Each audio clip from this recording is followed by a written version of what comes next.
I'm Melissa Reyes, and this is Inspiring Adventures. And I would like to thank you for being here. And I would love to introduce you to my friend Zoey Taylor.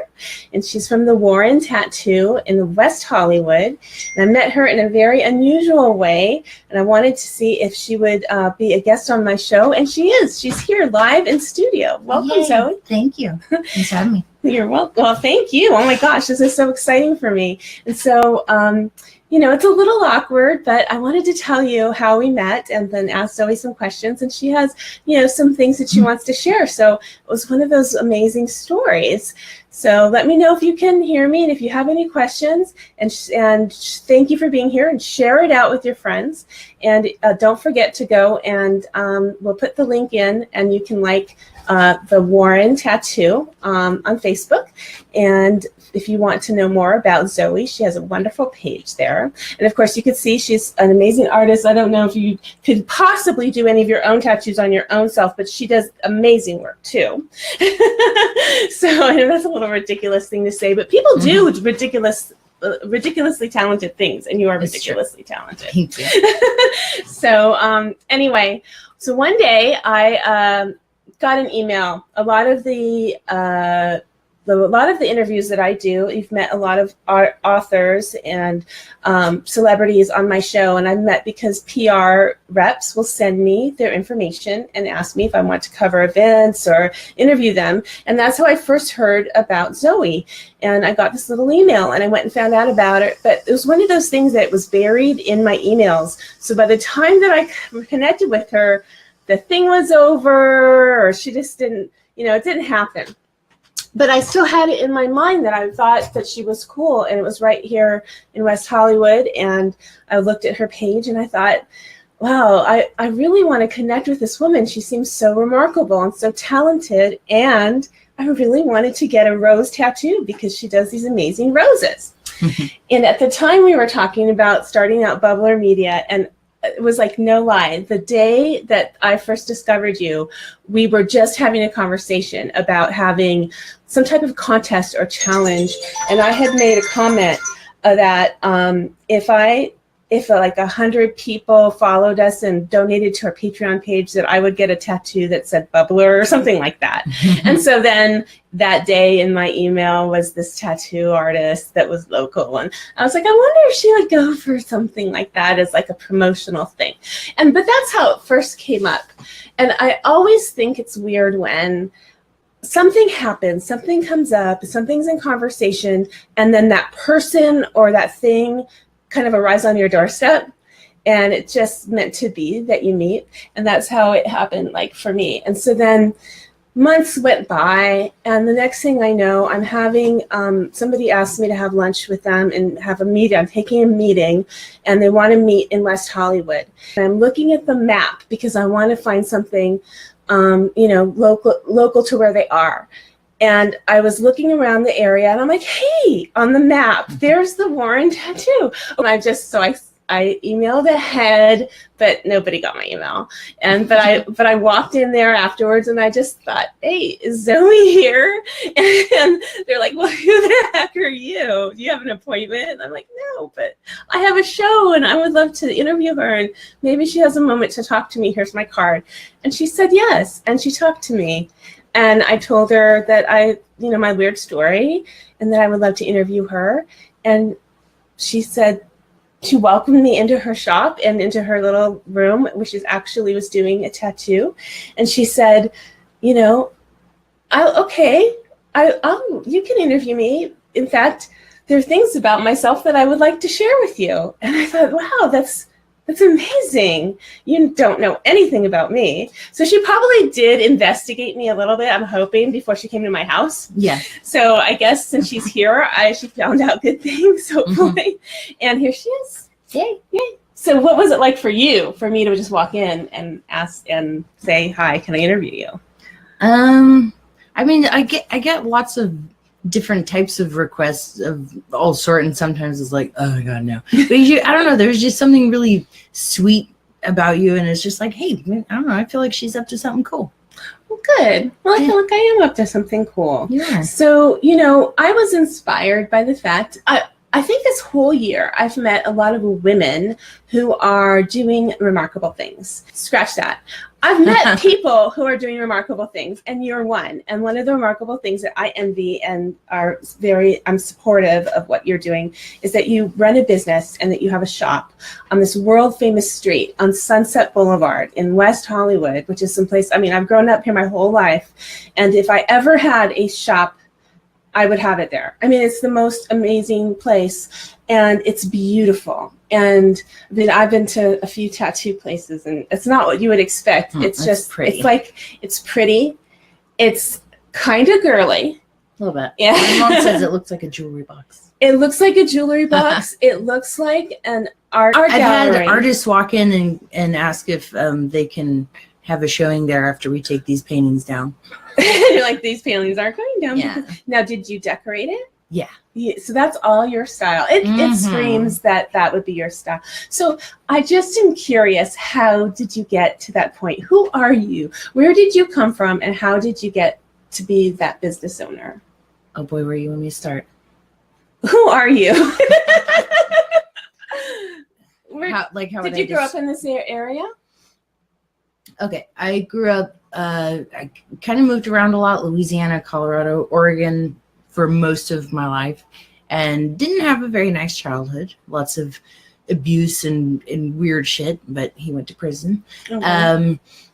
We put him in prison, so that was a winning moment.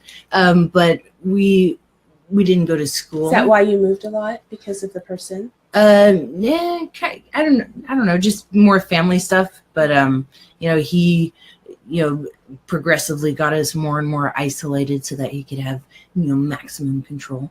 But so we were taken out of school, so I've only done almost 2 months of kindergarten as my formal education. Wow. Yeah. And we grew up in the woods. Like, we later moved into a city in my very late teens. I think I was 17 when we moved into like a place with electricity. But we lived in the woods. You didn't have electricity until you were in your teens? Well, I had when I was a kid, when I was like a little kid.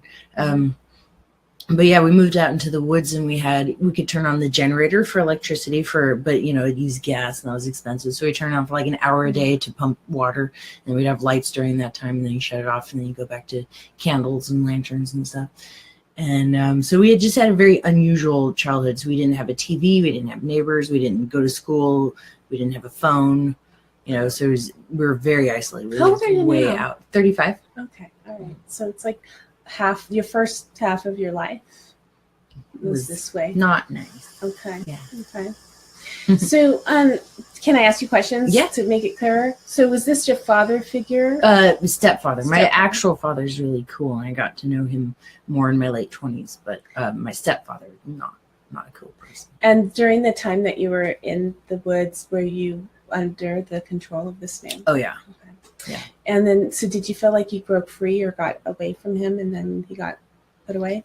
Yeah. It took in retrospect, you think, well, I could have done this or that, but it took a really long time. The thing is, when people look from the outside, they're like, oh, well, maybe you could have done this or that, or well, why didn't you this or that?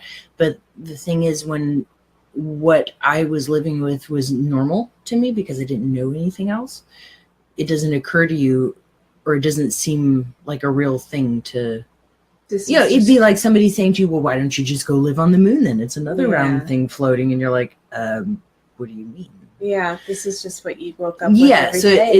it took, once we moved into the city and you start getting to know people, and you're like, oh shit, like this is not normal, or this is not good. And then you start growing, and then it takes a long time to break those binds and get away. And then a long time after that to go through the legal process. And so it was a very long journey. What, when did you first have, so when you moved to the city, is that when it first kind of like opened up a new world for you? Yeah. And it's like, what city was it? Portland. Okay. In Oregon. Okay. On the one hand, it was like, oh my God, there's cool things. Like you can turn on lights in the middle of the night, and you can run water and flush the toilet as many times as you want, things like that. And we get, there's a lot of cool things about it. But then at the same time, you start meeting people, and you're like, oh shit, there's this is not normal the way we're living. And, you start seeing how other people are treated and you're like, ooh, I'm not being treated good. Or, or you see certain, when my stepdad, I just call him the monster. It's a much more fitting name. Okay. So he isolated us to such a degree that he just had complete control, and he could be himself, and he could be this horrible person in front of all of us, and it was just normal. And then how many of you were there? There was 5 kids, and him and my mom. And my mom was just very he organized things to keep her in the dark. So it's one of people's first questions. Well, what'd your mom do? Why didn't you? Whatever. But she didn't know what was going on. Oh, really? He was that smart. Wow. Is your mom still around? Yes. Okay. Yeah, we're really close. Okay. Yeah. So you realized when he acted differently that he knew something was wrong. And so how did you break from that? How did you? That was many years in the making. I was still a minor, and you ran away a few times, but it was a very, very long process getting out of that. And you never went to school. Mm-mm. So how does someone who never went to school know how to start a business? Well, I wouldn't say I knew how to start a business. I figured out how to start a business. When I first moved, tell me how. It's complicated. When I first moved to LA, because I don't know what I'm doing. When I remember the first time I tried to apply for a job and looked at a job application, and you're like, and it's all a job application is like previous jobs and previous education. Right. I didn't have anything to fill it out with. I could not fill out the job application. Did you learn to read at home and all that? Yeah, no, I knew how to read when I was 3. So, and my parents divorced it when I was 5. So I already knew how to read and everything before that stuff happened. And my mom did some like homeschooling when we were really young, and then there was 5 of us with lots of different ages, so we would teach each other things and get books from the thrift store or the library or whatever. So we were self-educated, but not like when people say, oh well, you're homeschooled, that's so cool. It wasn't homeschooled. Yeah, so it wasn't like following a curriculum and turning in tests and stuff like that. No, we had to hide from people during school years so that nobody knew we were there. Wow. That's, I first I want to say I'm sorry that happened to you and that you went through that, because I feel like that shouldn't have happened to anybody. No. So I'm so proud that you got through that. And I feel like now you're sharing the story so that maybe people are aware that things like this go on right here in our own country with our in our own society right now. There's people out there living lives like this. And then, so to help people like that. Yeah. And like you were mentioning earlier, that I had things that I wanted to share, and just to clarify, I don't necessarily I want to talk about this stuff, but I understand how helpful it can be for other people. So for that, I'm always ready to share. If somebody can learn something from what I went through, I'm all yours. Well, I think it's really neat that you like meeting a new person who wanted to interview you. You're like, okay, it's not all perfect. My life isn't all great, and so you're gonna take a whole package if you're gonna open it. Well, I learned to warn people because you make the mistake the first few times, like, oh, I'm just gonna ignore that and pretend it didn't happen. They're gonna think I'm normal, and then they ask you a couple of questions like, so tell me about high school, and you're like, where'd you go to high school? That way, why didn't you go to high school? And then it just gets complicated. So it's like, hey, it's a weird story. It's not a very pretty story. Are you still interested? Okay. And if not, then people will be like, oh, okay, not what I thought. Bye. I'm intrigued because I want to find out what attracted you to get to the point where you're at now, because you seem very successful. Let's just jump ahead a little bit and talk about the Warren. Why is it called that? Okay, so did you ever read Watership Down?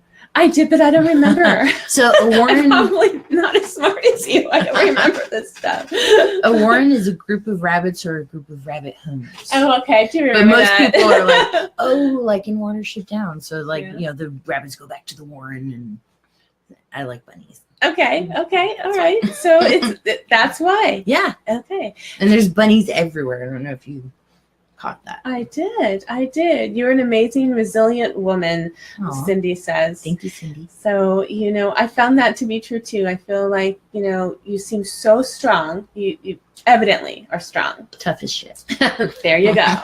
And you have to be, I think, to have all these tats, really. I mean, I have a few, and I know, like, I'm like, I felt like after having natural childbirth a few times, I could do just about anything. And so, it's not easy to do this to yourself, but so you have that strength to where you could do anything. And maybe that's why you're willing to start a business. That's a risk. Yeah, that is very, very scary. Like, I'm going to have so much faith in myself that I'm going to risk everything and make this happen. Very scary. Well, you have a beautiful shop, and I noticed that the employees or your team, I don't know what you call, but everybody dresses up. Everybody's very very actually formal. Nobody dresses up. Everybody just dresses how they normally dress. Wow. You have people You that should dress see nicely. Brienne before she went on maternity leave. People thought we had a model walking around. Yeah, people are these are, it's, maybe that's Hollywood. I don't know, but not, I went to a couple places on that street. Not everybody on that street's dressed up like that. It's just, there's something about it. It's very, very unique and special. So, telling me about your dad, because I did notice on your page that your dad's an artist also. So you maybe got your talent from him. He would like to tell you I did. How did you get into art? I remember I always drew, like, as little as I was, and I can remember back to being 2. Like, I can remember drawing. I was always really intrigued by, like, looking at a picture in the funnies and being like, how do I know with so few lines that this person's smiling and that person? So I'd like copy all the pictures to figure out what was happening. And then, I do remember seeing a drawing of my dad's, and I was like, how did you do that? It looks like a picture. And then so I couldn't stop drawing and trying to figure out how that happened. But he was pretty much out of my life at the age of 5. So I don't know if some of that stuff is in your genes or not. But I think talent does come from your genes a little bit. I don't know. Well, my husband's very musical, and our kids are, and I'm not. So I always say they get it from him. So maybe. I don't know. But also, like, when we were, growing up out in the woods, and the monster did not like to be annoyed by children, so we were basically not supposed to make noises most of the time. So there's not a lot of options for things to do by candlelight silently except draw and read. I did a lot of both. That's it. Okay, well, there we go. Yeah. And so that was your way of dealing with it. Now, the pain that you dealt with, you obviously have, there's a healing process, and you seem very whole and healing. What did you do? What have you done, and what you're doing to handle what you went through? There's a lot of different things. The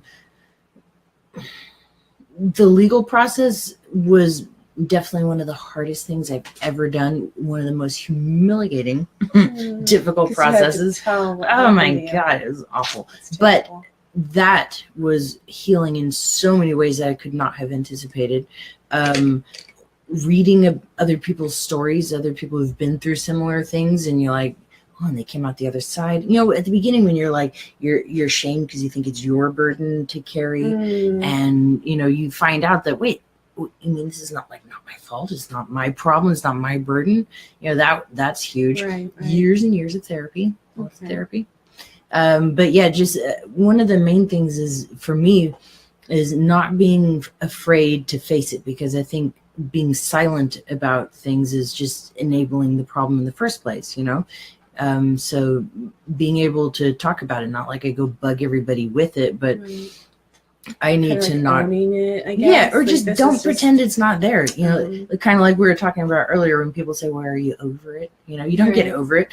But I think people that say, oh yeah, sometimes you meet people like, oh yeah, I've been through something similar, I'm totally over it. I don't even think about it anymore. You're like, you're so full of shit.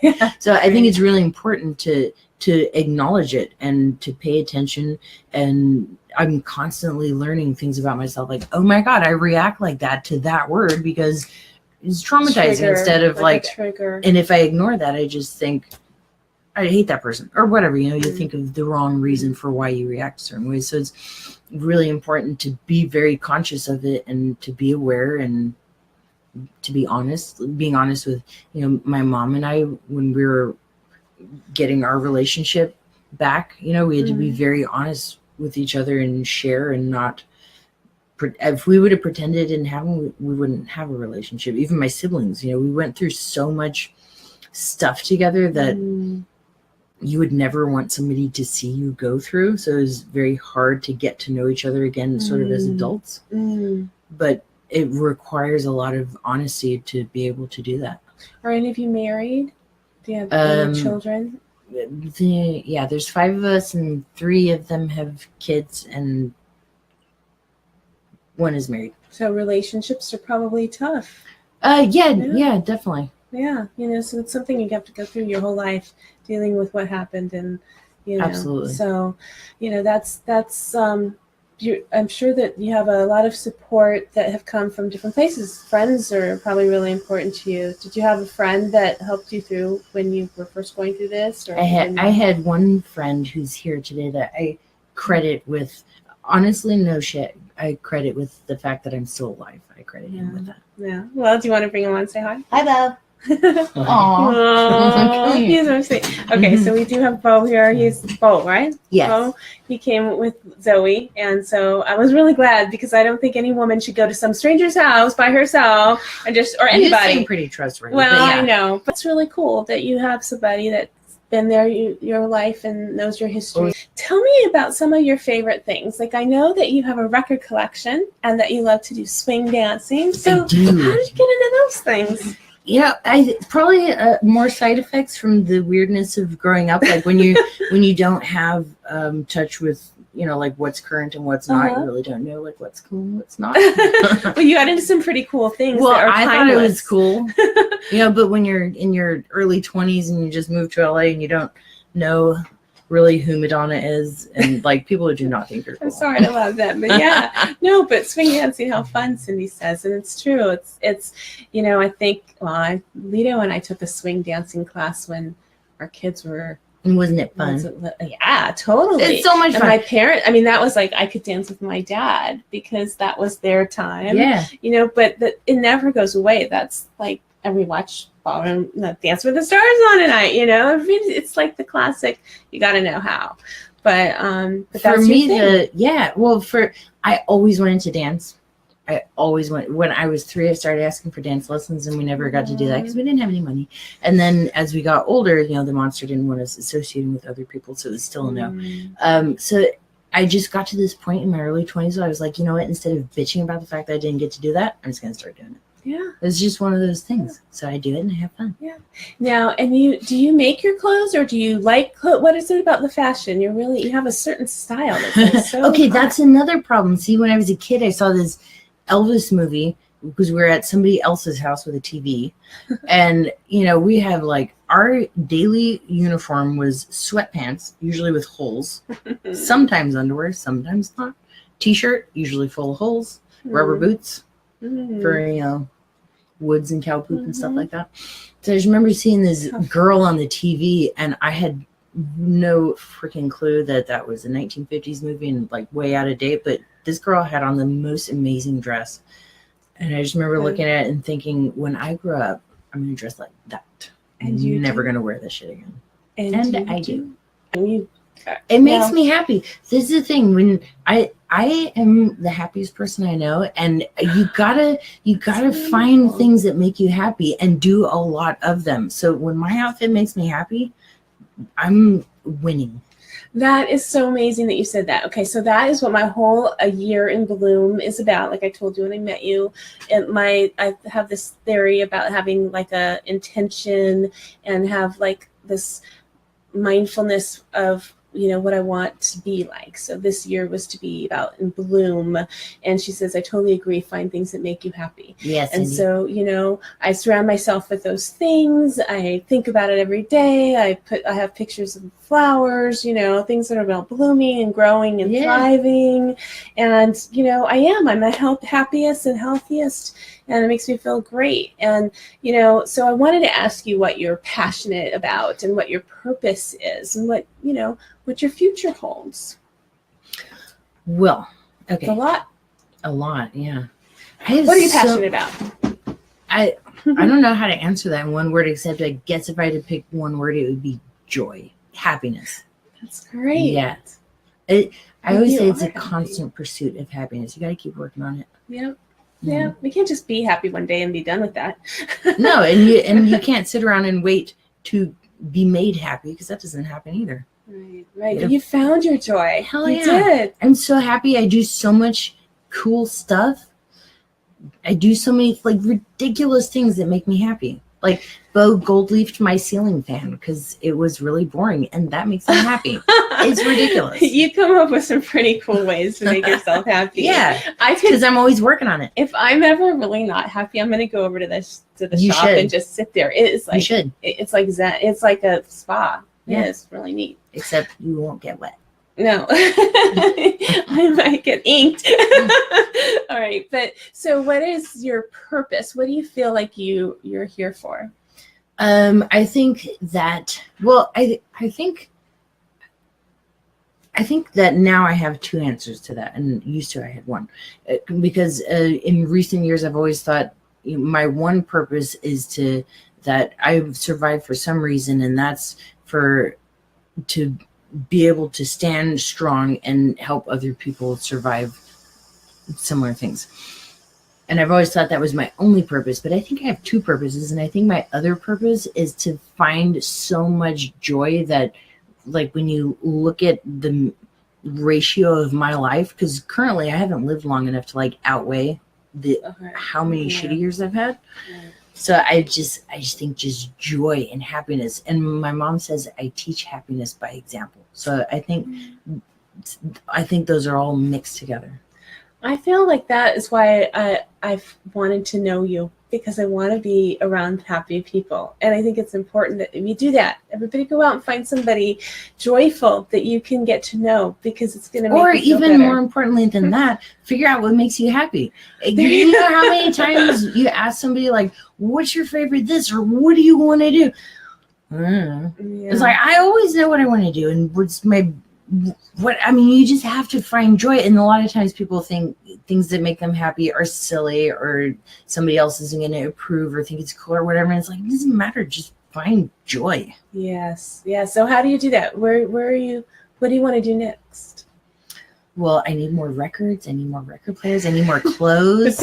You like to collect things. I do. I like, well, when I was a kid, I didn't get to own my own things. So I like stuff. And all those people who don't like stuff, I like stuff. But I like pretty stuff. I like to surround myself with pretty things and use it like antiques and, restore them, and they work. And that's, I don't know. I like pretty. But it's not just about stuff. Do you do a lot of traveling? Not a lot. I'm starting to a little more now, because it's the only way I can get a day off. And tell me a little bit of what kind of records Cindy wants to know. Well, quite a selection. I think I have about 8,000 of them, I think. Wow. That's my rough count. Wow, all vinyl. Vinyl, she has like the record player. Yes. Record players. Oh my gosh, that's cool. Somebody's got to take care of them. Yeah. That's good. I think they're starting to make vinyl again. Yeah, they are. They're kind of coming back. Yeah, that's nice. That's cool. So do you want to have a couple of, artists that you want to? She's asking oldies. I knew she was going to ask. Oh yeah. You can't not answer Cindy's question. Yeah, well, but I have records ranging from, like I have 78s that were made before, like 33s, like the albums that everybody knows, and those were being made from like 1901 into 1958. I think they stopped making them, and I have a bunch of those. I have a lot of 30s, 20s, 40s jazz. I have a old 1901 Victor talking machine with the big horn. Wow, so pretty. Cindy has a 78. What is it? 178. I know, really. I think I might have a few. Really? Yeah. I love them. They made these collections, like in a box. Yeah, an album. Yeah, and like a bunch of my parents' collections of those. I buy collections. Anybody? Yeah. Well, neat. Okay, so let's talk about your art, your work. Who do you have celebrity stories you can share? Anybody that you've I have done some lately? celebrity stories that I think, a lot of them, they don't like to be talked about, but some of them, like when I was with my client, and we walked across the street to Coffee Bean, and this lady was trying to stop me and ask me questions while I'm trying to order something, and it was like, I thought she was kind of annoying, but also like I didn't want to be rude. And then she walked over to the shop after, and we were sitting outside with her coffee, smoking, and she took off her sunglasses, and she's like, well, I want to get tattooed today. I was like, holy shit, it's Cyndi Lauper. Oh God. And it's like, well, You I'm like with her the voice. client. I know. That woman Okay. swears more than I do. I'm holding back. But she wanted to get tattooed, and I was with my clients. I was like, I don't know, if you leave me your number, I can call you when I'm done. So she left me a post that said Cyndi with her cell number. I gave it to my mom. I was like, here's your autograph and phone number. Did she ever come in? Did you ever call her? Yeah, no, I tattooed she her. did. Yeah. Oh, that's pretty cool. That's Yeah. pretty cool. 1 degree of separation, everybody, right now. No, I went to her. I went to her show. It was Cher's 30th, one of Cher's 30th anniversary shows, and Cyndi opened for her. That's pretty cool. good. Well, Yeah, I it was grew up pretty cool. listening to her. It was like one of those things. It was just like normal. So that was really cool. That is awesome. I called my mom right away. Oh yeah. Guess who was just here? Yeah. And I That's brought her cool. to post it. I was like, there you go. Oh, that's cool. That's neat. Yeah. Mhm. Well, Apparently Bruce Willis was in the shop one time for 4 hours. and you didn't. I didn't even notice him. They're like, I can't believe Bruce Willis was just here. I was like, when? That's what makes you so cool, though. I know, it's kind of That frustrating is. sometimes. But see, the only reason I bring it up is because I know people want to know Hollywood stories. That's what they like. Right. Yeah. I used to have, my show used to be called Tinseltown, because I wanted my guests to feel like they were stars. I Yeah. wanted to talk about everybody has a story to tell, and everybody should feel like a superstar, because you have your moment in the limelight or whatever. But then people thought that it was not real celebrities, not that we're not all real celebrities, but they thought that it was going to be celebrities they knew. And I'm like, no, it's just my friend, and we're talking. So, see, I wouldn't know I was sitting with celebrities either. Yeah, I know. Cyndi knows more about celebrities than I do. But anyway, so any other things you want to share? I probably... It's up to you. I'm just, here to help and chat. Well, I think you're awesome. I think that it's very inspiring to see, anybody. I do have one told thing you. I want to Okay, share. go ahead. Sorry, because No. you just started saying it kind of.